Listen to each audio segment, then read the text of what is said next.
ദിവസവും രാവിലെ എഴുന്നേറ്റാൽ ചൊല്ലേണ്ട ശ്രീമദ് ഭാഗവതത്തിലെ പ്രധാനപ്പെട്ട 2 സ്തുതികളും അവയുടെ അർത്ഥവുമാണ് പറയുന്നത്. 1-ാമത്തെ ശ്ലോകം. യോന്തഃ പ്രവിശ്യ മമ വാചമീമാം പ്രസുപ്താം സഞ്ജീവത്യഖില ശക്തിധരഃ സ്വധാംനാ അന്യാംശ്ച ഹസ്തചരണശ്രവണത്വഗാദീൻ പ്രാണാൻ നമോ ഭഗവതേ പുരുഷായ തുഭ്യം.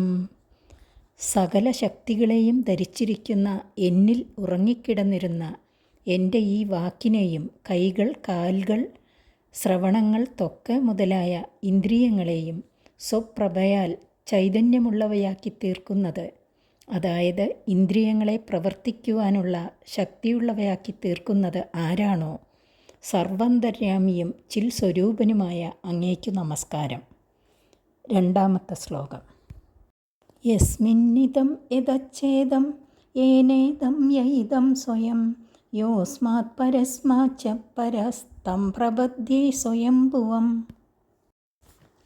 കാണപ്പെടുന്നതും കേൾക്കപ്പെടുന്നതുമായ സർവചരാചര ലോകവും അധിഷ്ഠാന സ്വരൂപമായ ആരിൽ ഇരിക്കുന്നുവോ, നിമിത്ത കാരണരൂപനായ ആരിൽ നിന്ന് വെളിപ്പെടുന്നുവോ, ഉപകരണ ദ്രവ്യാത്മകനായ ആരെക്കൊണ്ട് നിർമ്മിക്കപ്പെട്ടിരിക്കുന്നുവോ, ഈ ലോകം ഏതൊരുവനായിട്ടു തന്നെ ഇരിക്കുന്നുവോ, ഏതൊരുവൻ സൂക്ഷ്മരൂപമായ കാര്യദ്രവ്യത്തിൽ നിന്നും സൂക്ഷ്മരൂപമായ കാരണദ്രവ്യത്തിൽ നിന്നും അന്യനായിട്ടുമിരിക്കുന്നുവോ, ഏതുകാലത്തും സ്വയമേവ പ്രകാശിക്കുന്ന ആ ഭഗവാനെ ഞാൻ ശരണം പ്രാപിക്കുന്നു.